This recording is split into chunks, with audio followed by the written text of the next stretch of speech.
Perfecto, sí, te deja, listo.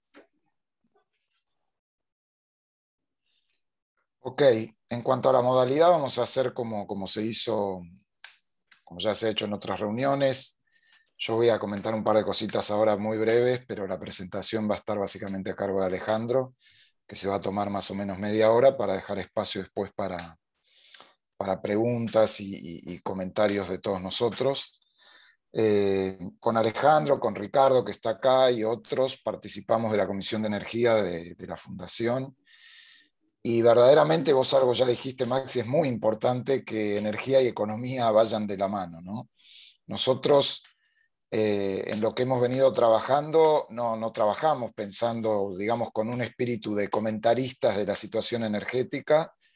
En todo momento estamos imaginando que podemos estar a cargo de la gestión de la energía dentro de 2 años, y desde esa perspectiva es desde donde trabajamos, y por lo tanto, y mucho más con la experiencia diría, de la gestión 2015-2019, en la que algunos participamos, otros no tanto, roles distintos, pero nos ha dejado una enseñanza muy grande en cuanto al problema que significa no tener una gestión integrada, una estrategia integrada de los problemas energéticos y del programa económico en general, ¿no?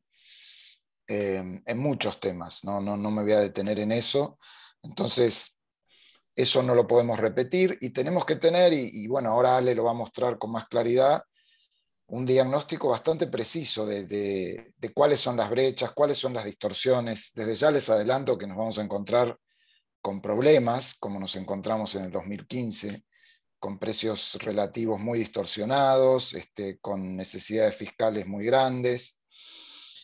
Y yo agregaría, bueno, antes de agregar un último tema, que quizás antes no estaba tanto en la agenda, lo que por ahí quiero transmitir es que la idea de que la energía y la política energética esté integrada a un programa económico más global no significa que esté subordinada en sus objetivos completamente a objetivos macroeconómicos, ¿no? Es una estrategia y un programa integrado que no puede terminar en que haya apagones o problemas en el abastecimiento. Entonces, ahora, o sea, no es una herramienta más de una política antiinflacionaria o de una política de reducción del déficit fiscal, eh, pero verdaderamente, y ahora lo vamos a ver en los números, vamos a necesitar que esto esté muy coordinado, muy integrado, porque los problemas, las distorsiones van a ser muy grandes. Y lo último que quería decir antes de dejarlo a Alejandro es a toda esta agenda habitual de tarifas retrasadas, déficit fiscal asociado a los subsidios, proyectos de infraestructura que se lanzan mal evaluados y mal diseñados y que probablemente van a quedar ahí a medio camino porque no hay financiamiento y el gobierno los larga con recursos fiscales que no va a tener, etcétera. Hay un tema que se está agregando de manera que no es nuevo, pero se está agregando de manera creciente en la agenda energética, que es la transición energética mundial hacia recursos renovables, digamos, a dejar el carbono y los combustibles fósiles. Ese tema en la discusión energética argentina actual está como ajeno. El gobierno sigue mandando iniciativas y discutiendo temas como si eso no existiera. Y eso, no solamente hoy, sino en la medida que pase el tiempo, va a ser un elemento muy importante y muy condicionante para el diseño de las políticas energéticas. Entonces, a todos nuestros problemas habituales en la agenda va a haber que meter también hacia dónde vamos y cómo acompañamos el proceso de transición energética del mundo, que si no abrimos la puerta para entrar nosotros, se nos va a colar por la ventana. Así que, bueno, más o menos dicho esto, Ale. Bueno, bueno, gracias, Nico. Yo voy a compartir una presentación. No sé si se ve ahí. ¿Se ve bien? Sí, Ale, se ve perfecto. Sí, ahí se ve perfecto. Bien. Ok. En línea con lo que mencionaba Nico, bueno, la idea es compartir, primero agradecerle a la Fundación ALEM, a la Comisión de Economía. Como dijo Nico, nosotros trabajamos en la Comisión de Energía, hemos elaborado un documento que es público, está publicado. Para aquellos que no lo conocen, los invito a visitarlo. Van a encontrar gran parte de lo que nosotros trabajamos con el equipo en esta presentación. Que como bajada al título le puse en línea con lo que se mencionó anteriormente entre vaca muerta y la transición energética, ¿no? La energía argentina en los próximos años va a transitar por ahí. Les propongo esta presentación va a girar en torno a 3 ejes. El primero, cómo estamos en torno a la producción y al abastecimiento de energía. El segundo, cómo está la economía del sector y un pantallazo de los desequilibrios que se están acumulando en precios, tarifas y subsidios. Y finalmente, el gran desafío que representa la transición energética para este sector, que como todos saben, es un sector que va a tener que enfrentar una transición partiendo de una base de alta dependencia de los hidrocarburos, ¿no?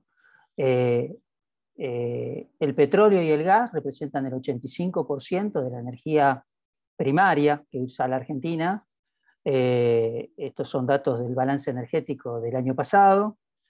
Y el 60% de la energía eléctrica que consumimos se genera quemando gas natural. Entonces, el gas natural, el abastecimiento de gas, es un factor determinante del sector y de la economía del sector.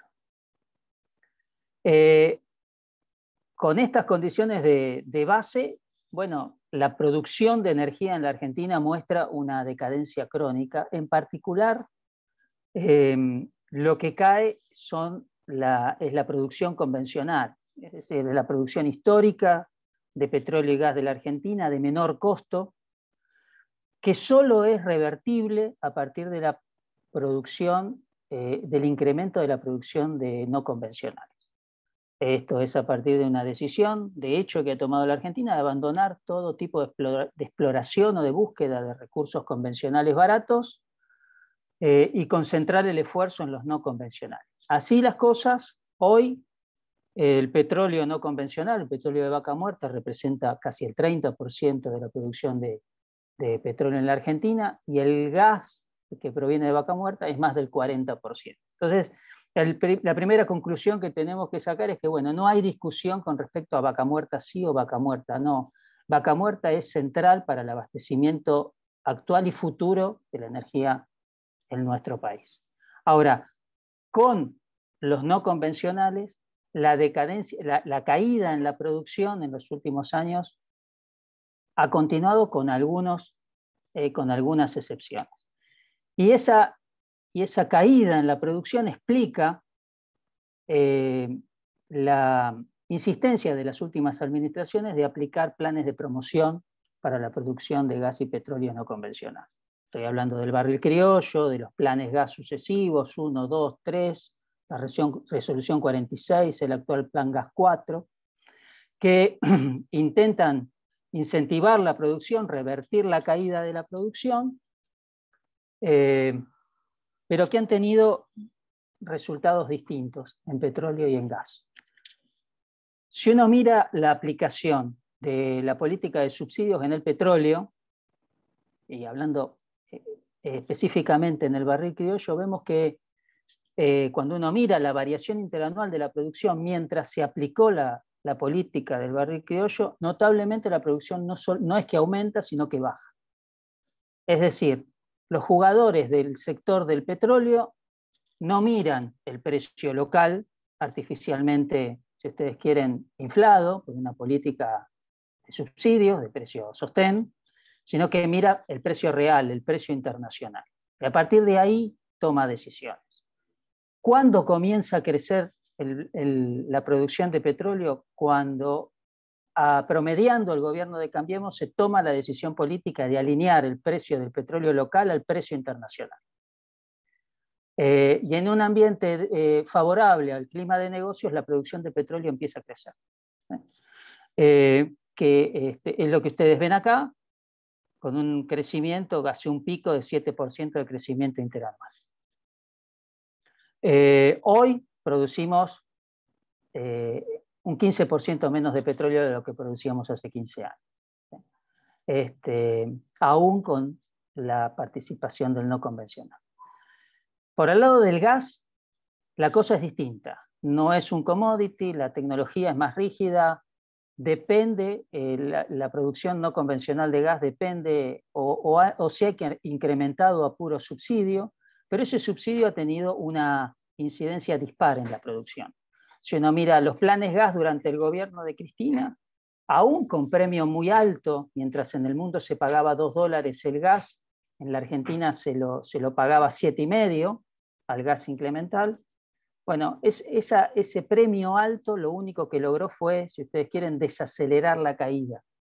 No hubo un movimiento de inversión, un aumento de la inversión importante. Ese aumento de la inversión importante sí se da a partir del año 2017, con el mismo premio, $7,5, pero con un ambiente distinto.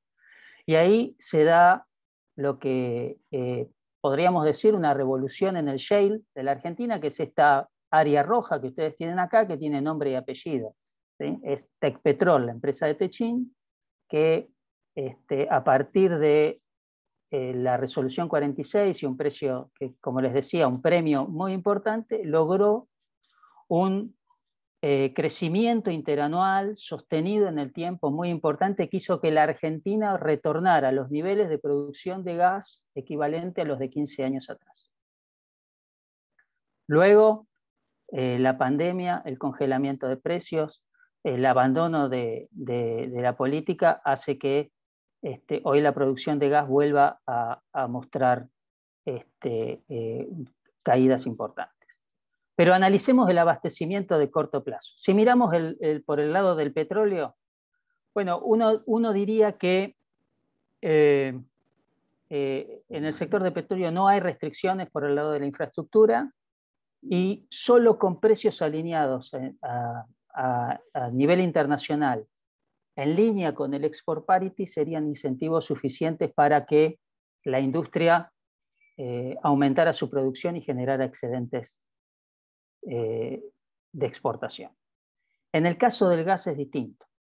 La situación es más compleja. La Argentina se debe todavía un mecanismo de fijación del precio del gas competitivo que sirva como señal a la inversión y a la producción. Hoy lo que tenemos es, si ustedes quieren, un acuerdo de precios que se validó a través de una licitación acordada con un precio tope que no tiene justificación técnica y con el mantenimiento de subsidios a la oferta a partir del Plan Gas 4 que implementó esta administración. Pero este Plan Gas 4 que está vigente, que tiene un horizonte de 4 años, se diferencia de los planes gases anteriores, que tenían como objetivo aumentar la producción. Este Plan Gas lo único que intenta es sostener la caída, ponerle piso a la caída. Y ustedes ven acá las proyecciones, esto es la presentación del Plan Gas por parte de la Secretaría de Energía, donde lo que intenta es garantizar el abastecimiento de la demanda residencial y una parte de la generación eléctrica por los próximos 4 años. Ahora, un punto importante que me gustaría resaltar es que en un contexto donde la producción más barata de petróleo y gas de la Argentina cae sistemáticamente y de manera pronunciada, que solamente es compensada por el aumento de producción no convencional, que es cara. Bueno, la Argentina enfrenta en los próximos años un aumento tendencial del costo de abastecimiento de energía, ya sea por no convencionales o sea porque va a tener que importar más, pero va a enfrentar un costo de abastecimiento más caro en dólares. Si miramos las proyecciones de precios para adelante, lo que vemos es, bueno, la Agencia Internacional de Energía lo que ve es que, bueno, en los próximos 2 años el precio del petróleo, del barril de petróleo, va a estar ligeramente por debajo de 80 y un poco por arriba de los 60, va a estar en esa banda. Y lo que me parece más importante para nosotros es qué pasa con el precio del gas, cuál es el horizonte para el precio del gas de los próximos 2-3 años.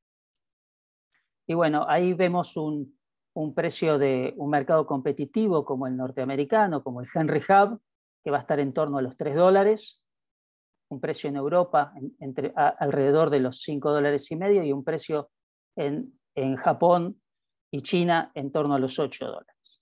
En la Argentina, la Secretaría de Energía, que es el gráfico que ustedes tienen en el ángulo inferior derecho, hace una proyección del precio del gas hasta el 2030, donde para los próximos 2-3 años el precio del gas local estará entre los $3 y $4 y los precios de importación estarán entre los $7 y los $8. Ahora, con esto, la pregunta que tendríamos que hacernos es si con estos precios del gas es viable Vaca Muerta. Yo en este punto hay que hacer un poco de memoria y ver, bueno, cuál es el compromiso o cómo revelaron preferencias los productores de gas hace pocos meses cuando licitaron el Plan Gas 4. Bueno, dijeron que ellos solamente pueden producir si el precio del gas en boca de pozo está a $3,80 y en el invierno a $4,30.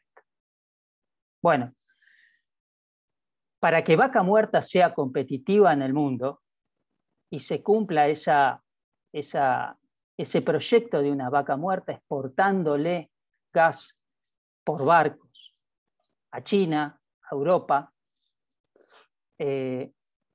la Secretaría de Energía en el año 2019 hizo un cálculo, hizo una estimación, por la cual el netback, es decir, el precio puesto en destino, descontándole el costo del transporte, el costo de licuar el gas, el costo del gasoducto desde el puerto hasta el lugar hasta Vaca Muerta, le da un precio en boca de pozo menor a $2. Y ese cálculo está en línea con los cálculos de una agencia internacional como McKinsey. ¿Bien? Por lo tanto, con costos de $4, no parece ser muy viable hoy un proyecto de Vaca Muerta de exportación masiva de gas natural licuado por barco. Pero a esa restricción de precio hay que sumarle una necesidad de infraestructura.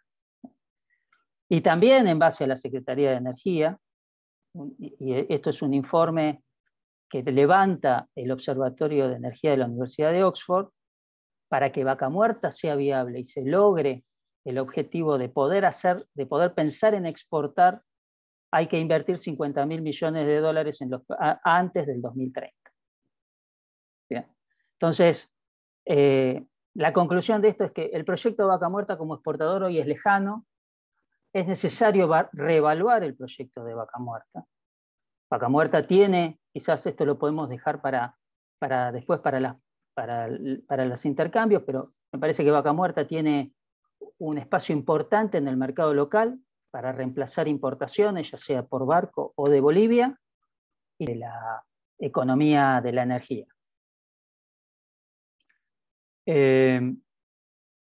Una lección de los últimos años que creo que debe haber quedado en claro es la necesidad de una coordinación entre Hacienda y Energía, ¿no? Cualquier política de precios, cualquier política de tarifas, cualquier política de subsidios en el entorno macroeconómico, si no tiene un entorno macroeconómico estable, siempre van a correr de atrás, siempre vamos a estar en un proceso de transición.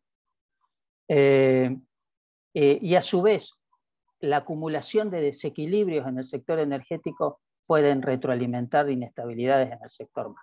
¿Cuáles son esos desequilibrios? Bueno, a través de dos mecanismos. El primero, a través del balance comercial energético. El sector supo aportar más de $6.000 millones de divisas y en pocos años, a partir de una política de tarifas y subsidios casi suicida, terminó en un déficit de casi $7.000 millones de dólares. El aumento en la producción de gas, permitió reducir importaciones y fue acompañado también de un viento de cola que fue la reducción sustantiva del precio del gas a nivel internacional, y eso permitió que Cambiemos cerrara su gobierno en equilibrio, es decir, no tenía déficit de balance energético. La inercia en la producción y la recesión de la cuarentena le permitió a Fernández cerrar con un superávit de 800 millones de dólares el año pasado, que será revertido seguramente este año con un déficit que nosotros proyectamos en alrededor de 1.000 millones de dólares para el 2021. El segundo mecanismo de desequilibrio del sector está dado por los subsidios que alcanzaron casi 4 puntos del producto en el 2014, que durante Cambiemos se ajustó a casi el 60%, 1.4 del producto cerró el 2019, que la administración Fernández llegó a 2.2 en el 2020 y que Guzmán en su presupuesto preveía que el 2021 iba a estar en una misma línea. Bueno, la velocidad que están mostrando los subsidios en el primer semestre ya nos permite decir que esa meta no se va a cumplir. Ya estamos prácticamente en el número presupuestado y seguramente cerraremos este año en el entorno de los 3 puntos del producto de subsidios, tanto a la energía como al transporte.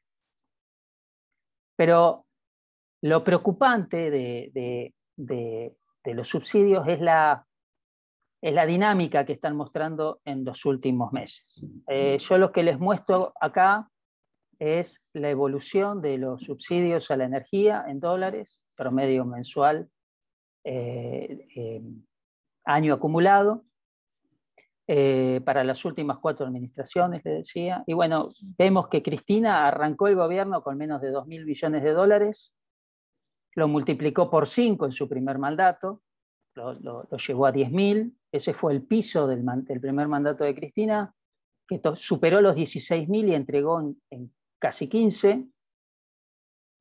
Esta joroba que ustedes ven acá, durante el gobierno de Macri, es el pago de las cuentas que dejó el gobierno de Cristina, es decir, si se hubiesen imputado en el momento que se hubiesen correspondido, Cambiemos hubiese recibido una cuenta de subsidios arriba de los 18.000 millones de dólares.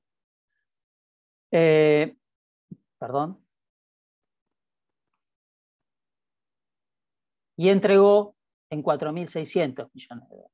Es decir, hubo una reducción sustancial de la cuenta de subsidios, un ajuste inevitable, digamos, de un desequilibrio insostenible, que ahora toma una nueva dinámica que lo ubica casi en 8.000 millones de dólares a julio, ¿sí? Acumulado. Una dinámica que, si uno mira 10 años para atrás, es muy similar a la dinámica de julio del 2011, donde también se ubicaba en 8.000 millones de dólares en un año preelectoral, y que a diciembre de ese año, al momento de la elección, estaba en los 10.000 millones. Un número similar al que nosotros estamos proyectando, en que podría llegar 9.500 millones de dólares a final de este año. ¿A dónde van los subsidios? El 70% de los subsidios van a Camesa, que es el que cubre con transferencia del Tesoro los costos de generar energía eléctrica. El resto son subsidios a la oferta también, y EASA, que es la ex Enarsa, que subsidia el gas de importación, y el resto son subsidios a los productores de gas. Solo el 2%, y esto me parece un punto importante, solo el 2% de los subsidios son subsidios a la demanda, es decir, lo que nosotros llamamos como tarifa social, solo el 2%. ¿Por qué los subsidios van a Camesa? Y bueno, porque a julio lo que paga un residencial en su factura cubre el 29% del costo de generar energía. Y si uno mira la curva, la inercia, la pendiente de la curva de costos, la verdad que da miedo cómo están creciendo los costos de generación, con tarifas planchadas. Hay que recordar que las tarifas de servicios públicos, salvo la el módico ajuste que tuvieron en el mes de mayo están prácticamente congeladas desde el primer trimestre del año 2019. Entonces, mientras las tarifas o los precios que paga la demanda cubren menos del 30% del costo de generar energía eléctrica, los precios del gas que hoy paga la demanda cubren aproximadamente entre un 50 y un 60% del costo de producir. Entonces, con esa dinámica de subsidios, con ese nivel de cobertura de costos, ¿cuál es el atraso tarifario que hoy enfrenta el gobierno y el sector? Bueno, para hacer esa cuenta, nosotros a los precios de la energía le tenemos que sumar los segmentos regulados. Recuerden que la factura final o la tarifa final es una sumatoria de la parte regulada, transporte y distribución, más el precio de la energía, que es donde se concentran los subsidios. Transporte y distribución no tiene subsidio, pero tiene atraso tarifario. ¿Qué atraso tarifario tiene? Y en el orden del 90%. ¿Y qué porcentaje de la factura ocupa? Y la mitad aproximadamente de la factura si no consideramos los impuestos. Ahora, si sumamos el atraso o los subsidios, el atraso en el precio, más el atraso tarifario en los regulados, eso nos da que la factura eléctrica en el área metropolitana de Buenos Aires tiene un atraso aproximado al 85% y la tarifa de gas a nivel nacional del 75%.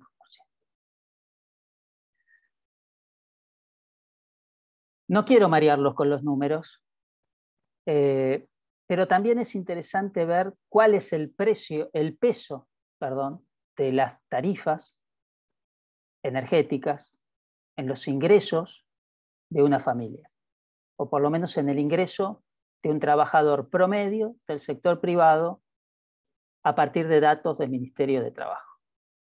Hoy, en el 2021, haciendo una proyección, nos da que el año terminaría en menos de 3 puntos el peso del pago de la factura de luz y gas en el salario de un trabajador en el sector privado, un salario promedio. Pero es interesante ver que durante la década del 90, incluso hasta el 2001, ese peso era de 6,5 puntos. Luego de lo que ustedes ven ahí, yo califiqué como populismo energético, porque de otra forma no se puede llamar, el peso a diciembre del 2015 era del 0,7%. En 2018, luego de la corrección de tarifas que se hizo durante la primera parte del gobierno de Cambiemos, no durante todo el gobierno, durante la primera parte, llegó al 5,6, no logró llegar a su nivel anterior. Quizás el descontento social sobre este tema se explique en este salto, ¿no? De 0,7 a 5,6. Luego de muchos años de pagar tarifas muy bajas, bueno, se siente como un derecho adquirido, ¿no? Y eso me parece que ya es un tema cultural que habrá que dar la batalla en su momento. Luego, a partir del 2018, el tobogán, los problemas macroeconómicos y el congelamiento de tarifas llevaron de 5,6 a 2,7. Entonces, el gran desafío que tendremos por delante es cómo corregir estas distorsiones de tarifas tan importantes que están aceleradas y que todo indica que estas distorsiones van a acumularse y se van a acentuar en el futuro, con un nivel de salarios reales muy deprimido, con una enorme proporción de la población en la pobreza y, como les decía anteriormente, con una tendencia al aumento del costo en dólares de la energía. Entonces, bueno, una respuesta inicial a esto es, bueno, transformar esta enorme masa de subsidios a la oferta, el 98% del volumen de los subsidios van a la oferta, en subsidios a la demanda, y focalizar la demanda en aquellos que lo necesitan. Terminar con esta idea de los subsidios generalizados, que aplica que aplicó durante más de 10 años y que está aplicando esta administración. Pero hay que tener en claro, digamos, la próxima gestión macroeconómica va a tener en claro que el peso de los subsidios económicos en el gasto público va a ser alto en los próximos años. Esto es solo para completar, digamos, un análisis de extra corto plazo, digamos. En los próximos meses tampoco la contingencia climática nos ayuda. El Servicio Meteorológico nos dice que este año, este invierno, se registró la menor superficie nevada desde el año 2000, con temperaturas más cálidas de lo normal. Eso implica menor agua en los embalses, menor aporte en generación. Y lo mismo pasa en el norte con el río Paraná, que es de público conocimiento, pero encima entramos en una temporada seca donde se pronostica menores lluvias aún. Entonces, todos los caminos conducen a mayor generación térmica y un mayor costo de generación. Es decir, en el verano generalmente los costos disminuyen por un mayor aporte hídrico. Este verano no parecería que esto pueda ser así. El tercer punto, y con esto cierro, me estoy extendiendo en el tiempo, es el desafío de la transición energética. La energía es el principal aportante en la emisión de gases de efecto invernadero y la Argentina está inmersa en compromisos globales por los cuales se comprometió a emitir 0 emisiones netas, 0 al año 2050. A esos compromisos que asumió la Argentina en el año 2016, en el Acuerdo de París, se le suman los compromisos que asumió Fernández en diciembre pasado en la reunión que convocó el presidente Biden de líderes por el clima, donde aumentó el 26% los compromisos de Argentina en emisiones. Ese aumento de los compromisos de Argentina en emisiones implica que en el año 2030 vamos a tener que emitir lo mismo que estamos emitiendo ahora. Dicho de otro modo, comprometió a la Argentina a que hoy tenga que empezar a emitir de manera neutral. ¿Cómo lo vamos a hacer? No lo sabemos, porque Argentina se comprometió a presentar una estrategia en noviembre en la cumbre de Glasgow. Ahora, lo que sí sabemos son dos cosas. La primera es que estamos arriba de un barco que no nos podemos bajar. Digamos, la Argentina no puede elegir no cumplir sus compromisos ambientales porque todo indica que va a haber penalidades concretas en términos de comercio internacional, de barreras logísticas, etcétera, etcétera, para aquellos países que no cumplan con sus compromisos y no puedan certificar huella de carbono. Y lo segundo que sabemos es que estamos frente a la necesidad de un nivel o una demanda de inversiones casi histórica en el sector energético que permita cumplir esos compromisos. Ahora, esas inversiones no pueden ni deben hacerse de manera caótica y necesitan un plan estratégico. Un plan estratégico que esté conformado por buenos proyectos de inversión evaluados, que tengan sus estudios de factibilidad completos y que no nos lleven a repetir frustraciones, digamos, como las que se verifican en los últimos tiempos. Si no hacemos esto, si no tenemos un plan, si los proyectos no están bien evaluados, bueno, los proyectos energéticos seguirán avanzando en las sombras, como hasta ahora, impulsados por quienes pueden financiarlos, y compraremos 2 centrales nucleares chinas más, llave en mano, sin saber cuál va a ser el costo de la energía. Vamos a seguir construyendo centrales de carbón sin carbón. Vamos a seguir construyendo centrales hidroeléctricas en el río Santa Cruz paralizadas porque no tienen estudios ambientales y otra que está paralizada porque no tiene estudio de suelo. Y finalmente, bueno, sería esperable que todos los proyectos legislativos que tuvieran relación con el sector energético fueran evaluados bajo el paraguas de la estrategia o del plan integral de transición energética. y no encontrarnos con sorpresas como la ley de biocombustibles reciente, que va en contra de la reducción de emisiones, la ley de zonas frías que incentiva el uso del gas, además de aumentar la cuenta de subsidios, o la promocionada ley de hidrocarburos que incentivará la inversión mediante subsidios o beneficios fiscales a la producción de no convencionales. Un último punto, y pido disculpas por la extensión, la necesidad de la normalización institucional. Ningún proyecto, ningún proceso de inversión, ninguna recuperación del sector podrá darse en el marco de la arbitrariedad y de la emergencia permanente que vivimos. Hay que terminar con la intervención de los entes reguladores, hay que realizar, como marca la ley, revisiones tarifarias que fijen costos de prestación eficiente de los servicios públicos, hay que abandonar el congelamiento de tarifas y algo tan sencillo como cumplir los contratos y los marcos regulatorios vigentes. Bueno, pido disculpas si me pasé un poco, eran varios los temas. Muchas gracias. No, gracias a vos, Alejandro, y estuvo